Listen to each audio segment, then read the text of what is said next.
বিসমিল্লাহির রহমানির রহিম। তো বন্ধুরা, আজকে আমরা শিখব কিভাবে একটি সাদা কালো ছবিকে কালার ছবিতে রূপান্তরিত করতে হয়। তো চলুন শুরু করা যাক। তো প্রথমে আপনাকে ফটোশপটি ওপেন করে নিতে হবে। ফটোশপ ওপেন করার পর ফাইল অপশন থেকে আপনাকে আপনার নির্দিষ্ট ছবিটিকে ওপেন করতে হবে। তো আমি ছবিটিকে ওপেন করে নিলাম। তো তারপর হচ্ছে দেখুন, এই ছবিটিকে আমি কিন্তু কালার ছবি, সাদা কালো ছবি, সেটাকে আমি কালার ছবিতে রূপান্তরিত করব। তো এই জন্য প্রথমে আপনাকে ডানে যে লেয়ার অপশন আছে, এই লেয়ার অপশনটাকে দেখুন, ছবির লেয়ার অপশনটা। তো এই লেয়ার অপশানের মাউস রাইট ক্লিক করে এই ছবিটির একটি ডুপ্লিকেট লেয়ার তৈরি করে নিলাম। ওকে, তারপর দেখুন এখানে কিন্তু আমার দুইটি লেয়ার তৈরি হয়ে গেছে, একটি ব্যাকগ্রাউন্ড কপি আর একটি হচ্ছে ব্যাকগ্রাউন্ড। তো এরপর আমাকে লেয়ার মাস্ক অপশন থেকে ক্লিক করে সলিড কালার অপশনে থেকে একটি সলিড কালার লেয়ার নিতে হবে। তো এখানে আপনি একটি কালার চুজ করতে হবে আপনাকে। তো আমি কালারটি চুজ করে নিচ্ছি, নেওয়ার পর ওকে প্রেস করতে হবে। তো ওকে প্রেস করার পর দেখুন এখানে কিন্তু একটি লেয়ার তৈরি হয়ে গেছে। তো লেয়ারটি তৈরি হওয়ার পরে এখানে যে সাদা অংশটি আছে, সাদা অংশটিতে ক্লিক করতে হবে। ক্লিক করে আপনার কিবোর্ডের কন্ট্রোল-আই বাটন প্রেস করতে হবে। তো আই বাটন প্রেস করার পর এখানে নর্মাল অপশনটাকে আপনার কালার অপশন করে দিতে হবে। তো কালার অপশন করে দেওয়ার পর আপনাকে ব্রাশ টুল নিতে হবে, ব্রাশ।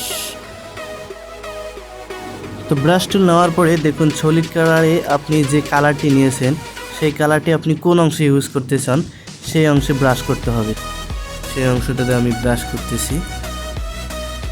এটা কিন্তু কালার হয়ে যাচ্ছে। আমি যে অংশটাতে ব্রাশ করতেছি সেই অংশটা কিন্তু কালার হয়ে যাচ্ছে, কিন্তু যে আমার ব্যাকগ্রাউন্ড ছবিটা আছে সেই ছবিটার কোনো পরিবর্তন হচ্ছে না। তো আমি যে অংশটাকে শুধু কালার করব সেই অংশটাকে শুধু কালার করে নিতে হবে। আসলে এই কালারটি কিন্তু এই অংশের জন্য সাথে সামঞ্জস্য নয়, তারপরও আমি আপনাদের জাস্ট প্র্যাকটিক্যালি দেখানোর জন্য কালারটি বেছে নিয়েছি। আপনারা ছবির সামঞ্জস্যপূর্ণ একটি কালার চুজ করে নেবেন। তো দেখুন কালার কিন্তু হয়ে গেছে। এবার ফেসটাকে কালারফুল করার জন্য আবারও আপনাকে লেয়ার মাস্কে যেতে হবে। লেয়ার মাস্কে ক্লিক করে আপনাকে এখানে কালার ব্যালেন্স নামে একটি অপশন আছে, দেখুন এই যে কালার ব্যালেন্স অপশনটিতে ক্লিক করে তো কালার ব্যালেন্স অপশনটা ক্লিক করুন। ক্লিক করার পরে এখানে দেখুন এই যে অ্যারো কিটা, এটাকে আপনি ডানে সরায় দেন, এটাকে আপনি বামে সরাই দিয়ে একটা কালার দেখুন এখন কিন্তু রিয়ালিটি কালার চলে এসছে যখন মুখের মধ্যে, তখন আপনি এটাকে আরও একটু ব্যালেন্স করতে পারেন। তো আমি ব্যালেন্স করে নিলাম। তো নেওয়ার পরে এবার আপনাকে যেটা করতে হবে, আগের মতোই সাদা অংশে ক্লিক করে কন্ট্রোল-আই ক্লিক করতে হবে। কন্ট্রোল-আই ক্লিক করার পরে আপনাকে আবার ওই ব্রাশ টুল নিতে হবে।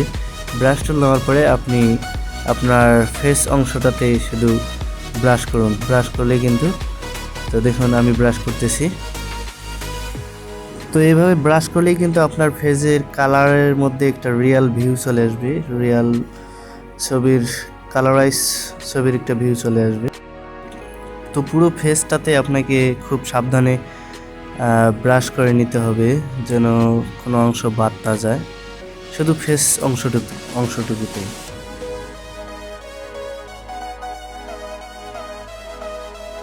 তো দেখুন আমার ফেসটিতে কিন্তু একটু কালারফুল ভিউ চলে এসেছে, তার মানে আমার ফেসের কাজ শেষ। তো এবার চুলটাকে রিয়াল করার জন্য আপনাকে চুলের একটি কালার চুজ করতে হবে কিন্তু। তো এই জন্য আপনার নিচে আবারও সেই সলিড কালার অপশানে যেতে হবে। সলিড কালার, এখান থেকে একটি সলিড কালারের লেয়ার নিতে হবে যেখানে চুলের রিয়েল কালার পাওয়া যায়। তাই আমি এমন একটা কালার নিলাম, নেওয়ার পরে ওকে দিলাম। ওকে প্রেস করে আবারও সেই সাদা অপশানে ক্লিক করে কন্ট্রোল-আই প্রেস করতে হবে। তো কন্ট্রোল-আই প্রেস করলাম।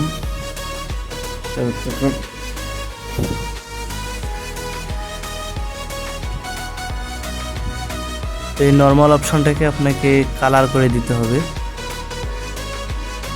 কালার। তারপর আপনাকে ব্রাশ টুলটি নিতে হবে। ব্রাশ টুল নেওয়ার পর আপনাকে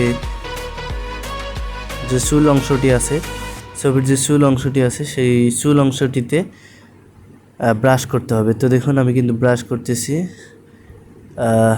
আমার দেখুন চুলের রঙটি কিন্তু পরিবর্তন হচ্ছে, চুলের মধ্যে একটা রিয়েল ভিউ চলে আসবে। তো বন্ধুরা, এভাবেই কিন্তু আমরা একটি সাদা কালো ছবিকে কালার ছবিতে রূপান্তরিত করতে পারি, একদম রিয়াল কালারে রূপান্তরিত করা সম্ভব। তো বন্ধুরা, আশা করছি আজকের ভিডিওর বিষয়টা আপনারা খুব সুন্দরভাবে বুঝতে পেরেছেন। আর ভিডিওতে দেখানো স্টেপগুলো ফলো করলেই কিন্তু আপনি একটি সাদা কালো ছবিকে কালারফুল ছবিতে রূপান্তরিত করতে পারবেন। আজকে এ পর্যন্তই। আর আমাদের টিউটোরিয়ালটি ভালো লাগলে অবশ্যই লাইক, কমেন্ট, শেয়ার করে পাশে থাকবেন আশা করি। সে পর্যন্ত আপনারা সবাই ভালো থাকুন, দেখা হবে পরবর্তীতে আরেকটি টিউটোরিয়ালে। সে পর্যন্ত সবার সুস্বাস্থ্য কামনা করছি।